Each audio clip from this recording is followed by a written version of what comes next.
विद्यार्थी मित्रांनो नमस्कार। आपण गणित भाग 2 चे तिसरे प्रकरण वर्तुळ अभ्यासत आहोत। काल आपण एक प्रस्तावना याच्यावरचा इंट्रोडक्टरी पार्ट घेतलेला आहे। आज आपण प्रत्यक्षात पॉइंटला त्याच्यामधल्या सुरुवात करू।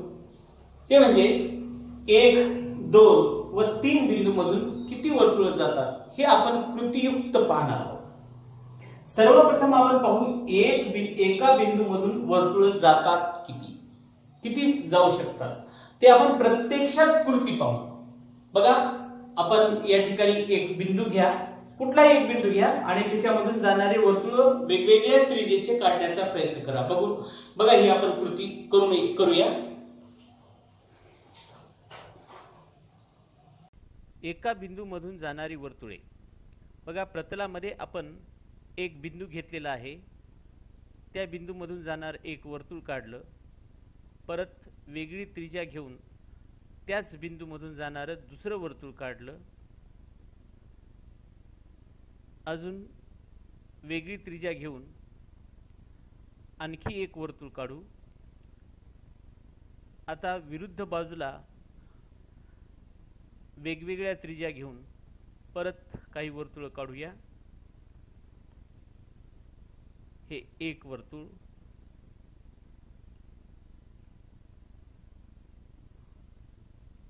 अजून एक वर्तुळ, थोडी त्रिज्या बदलू। असे कित्येक वर्तुळ आपल्याला एका बिंदूतून जाणारी काढता येतात।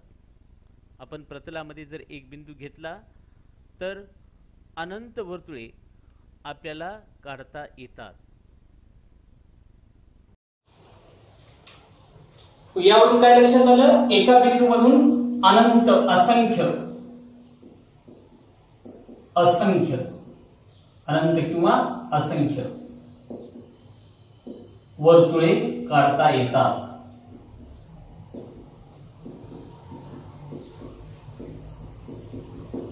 आता त्याच्यानंतर बघा दुसरं, दोन बिंदूतून जाणारे वर्तुळ। तुम्हाला माहिती आहे दोन बिंदू हे नेहमी एकरेषीयच असतात, तर त्या दोन बिंदू मधून आपण किती वर्तुळ काढू शकतो याचीही कृती आपण पाहूया। अगोदर दोन बिंदू घेऊन त्यामधून जाणारे एक रेषाखंड काढूया, कारण दोन बिंदू नेहमी हे एकरेषीय असतात आणि त्याची कृती बघा। दोन बिंदू मधून जाणारी वर्तुळे। आपण दोन बिंदू घेऊया, दोन बिंदूंना जोडणारा एक रेषाखंड काढला।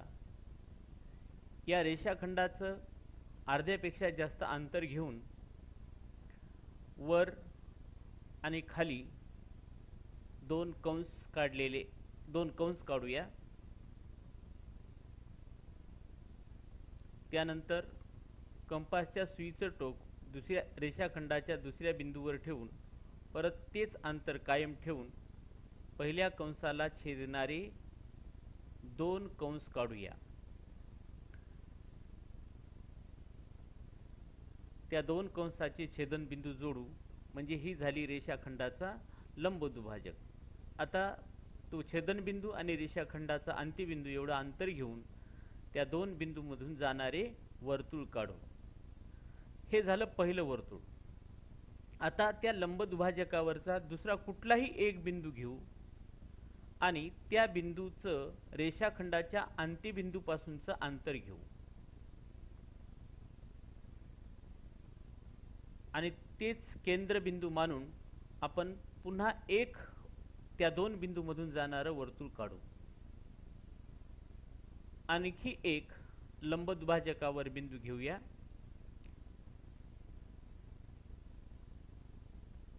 त्या बिंदूचं रेषाखंडाच्या अंत्यबिंदूपासूनचं अंतर घेऊ आणि एक पुन्हा वर्तुळ काढू। तर असे लंबदुभाजकावर अनंत बिंदू असतात आणि त्या सर्व बिंदूचे अंतर रेषाखंडाच्या अंत्यबिंदूपासून समान अंतर असतं, म्हणजे समदूर असतात। म्हणून दोन बिंदूमधून आपल्याला अनंत वर्तुळे काढता येतात, हे आपल्याला स्पष्ट होते। यावरून सुद्धा आपल्याला असं लक्षात आलं, दोन बिंदू मधून सुद्धा अनंत किंवा असंख्य वर्तुळे काढता येतात. हे आपलं दुसरं कन्क्लुजन आहे. तर यानंतर आपण तीन नैकरेषीय बिंदूतून जाणारे वर्तुळ, किती वर्तुळ जातात याची सुद्धा कृती पाहूया. तीन नैकरेषीय बिंदू मधून जाणारे वर्तुळ. आपण प्रतलामध्ये तीन नैकरेषीय बिंदू घेऊ आणि त्या बिंदूंना जोडणारे रेषाखंड काढू, म्हणजे त्रिकोण तयार होईल. आता त्रिकोणाच्या एका बाजूचा लंब दुभाजक काढूया.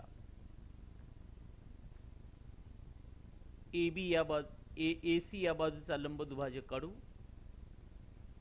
अर्ध्यापेक्षा जास्त अंतर, खाली आणि वर दोन चाप, दोन कंस काढूया.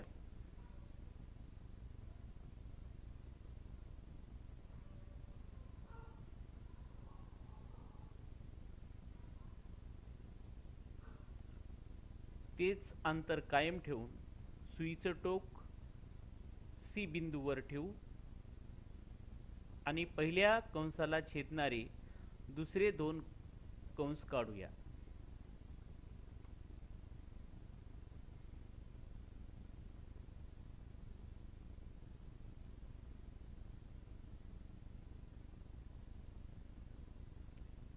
आता हे छेदन बिंदू मधून जाणारी रेषा म्हणजे आपल्या BC या रेषाखंडाचा लंब दुभाजक आहे. आणि आपल्याला माहिती आहे, लंब दुभाजकावरील प्रत्येक बिंदू त्या रेषाखंडाच्या अंत्यबिंदूपासून समदूर असतो. म्हणजे याच्यावरचे सर्व बिंदू B आणि C पासून समान अंतरावर आहेत, रेषाखंडाच्या लंब दुभाजकाच्या प्रमेयानुसार. आता असंच आपण दुसऱ्या एका बाजूचे लंब दुभाजक काढू. AB या बाजूचे लंब दुभाजक काढण्यासाठी परत तीच कृती पुन्हा करू. अर्ध्यापेक्षा जास्त अंतर AB मध्ये घ्यायचं. सुईचं टोक B वर ठेवून एका साइडला AB च्या एक कंस काढूया.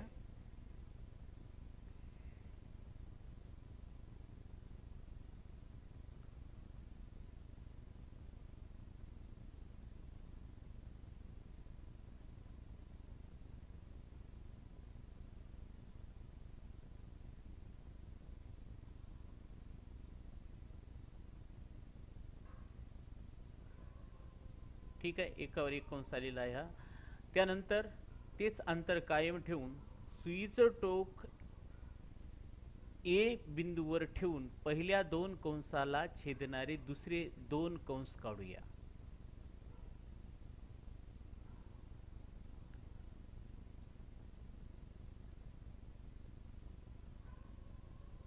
आता ह्या दोन कंसाच्या छेदन बिंदू मधून जाणारी रेषा म्हणजे आपल्या AB या रेषाखंडाचा लंब दुभाजक. या सुद्धा लंब दुभाजकावरचा प्रत्येक बिंदू हा रेषाखंड AB च्या A व B बिंदूपासून समदूर आहे.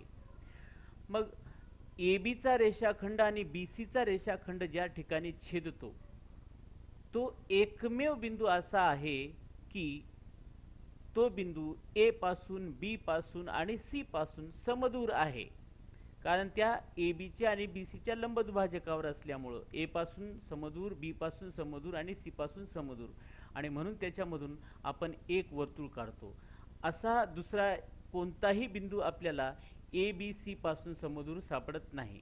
यावरून लक्षात आलं असेल की आपल्याला जे आपण तीन बिंदू घेतलेले होते हे तिन्ही बिंदू एका बिंदूपासूनच सारख्या अंतरावर आहेत. म्हणजे एकमेव असा बिंदू आहे तीन बिंदूंना, नैकरेषी बिंदूला, की तो तिन्ही बिंदूपासून समान अंतरावर आहे. आणि त्याच्यामुळं याच्यामधून फक्त एक आणि एकच वर्तुळ काढता येते. अत्यंत महत्वाचं निष्कर्षण आपण काढलेलं आहे. एकच वर्तुळ काढता येते.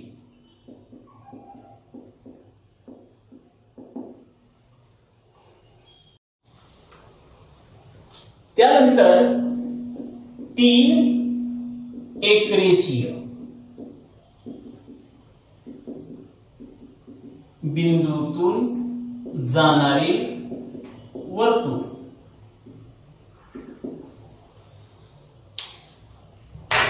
ठीक आहे, तीन एकरेषीय बिंदू घेऊया, याच्यातून किती वर्तुळ काढता येतात हे प्रत्यक्षात कृतीवरून आपल्याला लक्षात येईल। तीन एकरेषीय बिंदूतून जाणारे वर्तुळ।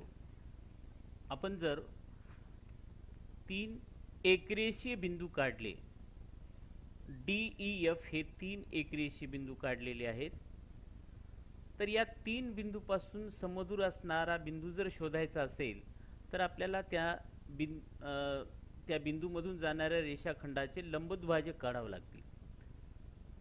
आपण डीई एवढ्या रेषाखंडाचा लंबदुभाजक काढू शकतो, पण त्या डी रेषाखंडाच्या लंबदुभाजकावरील प्रत्येक बिंदू फक्त डी आणि ई या दोनच बिंदूपासून समदूर असेल, म्हणजे त्याच्यातून त्या लंबदुभाजकावरील बिंदूचा कोणत्याही बिंदूचा केंद्र घेऊन जर वर्तुळ काढले तर ते फक्त डी आणि ई या बिंदूतूनच जाऊ शकते, एफ बिंदूमधून जाणार नाही। मग आपण ई आणि एफ या दोन बिंदूपासून समदूर असणारा बिंदू आपण शोधण्याचा प्रयत्न केला तर परत आपल्याला ई आणि एफ या बिंदूमधून जाणाऱ्या रेषाखंडाचा लंबदुभाजक काढावा लागेल। आपण ई आणि एफ चा लंबदुभाजक काढून पाहू। हा लंबदुभाजक काढल्याच्या नंतर आपल्याला असं लक्षात येईल की ईएफ या लंबदुभाजकावरील प्रत्येक बिंदू हा फक्त ई आणि एफ या बिंदूपासून समदूर असेल आहे, आणि मग त्या लंबदुभाजकावरील कोणत्याही बिंदूतून जर वर्तुळ काढलं तर ते फक्त ई आणि एफ मधून जाईल, डी मधून जाणार नाही। म्हणजे आपल्याला असं लक्षात येईल की असा कुठलाही बिंदू नाही की तो डी, ई आणि एफ यापासून समदूर असेल। म्हणून आपल्याला अशा प्रकारच्या एकरेषीय तीन बिंदूमधून जाणारं एकही वर्तुळ काढता येणार नाही।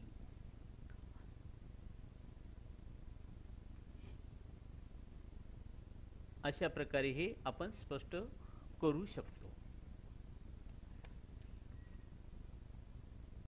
आपल्याला असं लक्षात आलं की हे तीन बिंदूपासून समदूर असलेला एकही बिंदू राहू शकत नाही, म्हणजे एक असा बिंदू असा पाहिजे की ते तिन्ही बिंदूपासून सारख्या अंतरावर आहे, असं तुम्हाला सापडलेलं नाही, आणि म्हणून तीन एकरेषीय बिंदूतून आपल्याला एकही वर्तुळ काढता आलं नाही। म्हणून आपल्याला निष्कर्ष निघतो एकही वर्तुळ काढता येत नाही। ठीक आहे, यानंतरचा भाग आपण पुढच्या तासामध्ये बघूया।